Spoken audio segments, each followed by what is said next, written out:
Now let's discuss more about packet switching. The mechanism is very simple, right? We simply cut the data into small packets. And as the link is available, pass it out. So each of these small packets will go on the link in full bandwidth. So if you consider L being the size of the packet length, and R being the link bandwidth or the link rate, the delay, this being small, this being large, to send a packet very small. This is one advantage. And then think about this: if you get two users, A and B, both are generating data and both are sending these packets out. If A is idle, not sending, and B comes up with data, B can send out, no problem, and in full link bandwidth. Similarly, if B is idle and A has data, no problem sending out.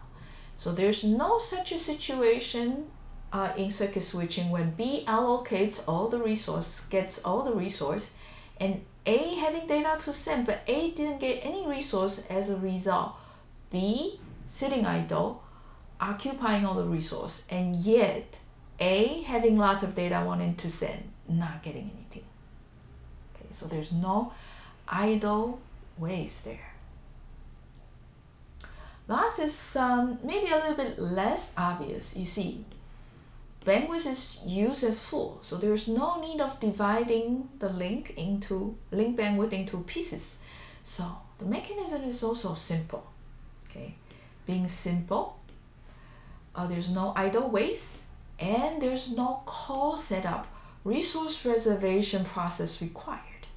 Okay, packet switching can potentially be very efficient, especially for short data streams.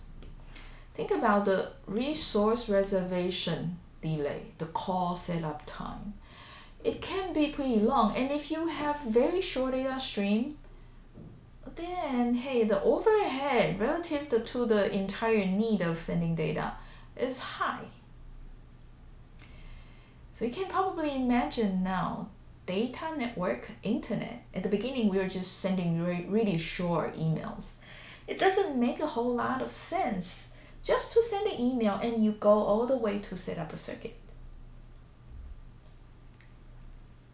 So another advantage of using packet switching is also because of the user demand. Now let's look at what's wrong with packet switching. First of all, we will have resource contention because there's no reservation mechanism. What if A and B, they all have a lot of data to send, so the resource demand is beyond the available resource. So we call that situation network congestion. In that particular situation, packets will have to queue up at these routers and wait for link queues. So you see here, wait, the keyword. Delay here to transmit the packet is short, but there could potentially be way that is a little bit uncertainly long. Okay. And hey, packets will get queued. What if there's not enough space in the queue? Packets also get dropped.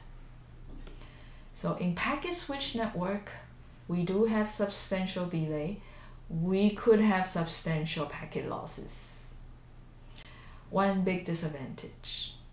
Another disadvantage is here. One is a little bit subtle. In packet switching network, there's no circuit being established. The way we send packet is that you forward it out on the link.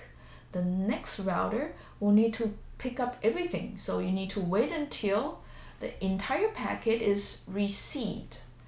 The next router will need to receive the complete packet before the router can further forward the packet. So this is called store and forward. So the router action there, passing packets, is store the packet first and then forward the packet next. So this mechanism here is determining how packets are moved, okay, one hop at a time. Meaning you have one of these, L divided by R, every hop, every router.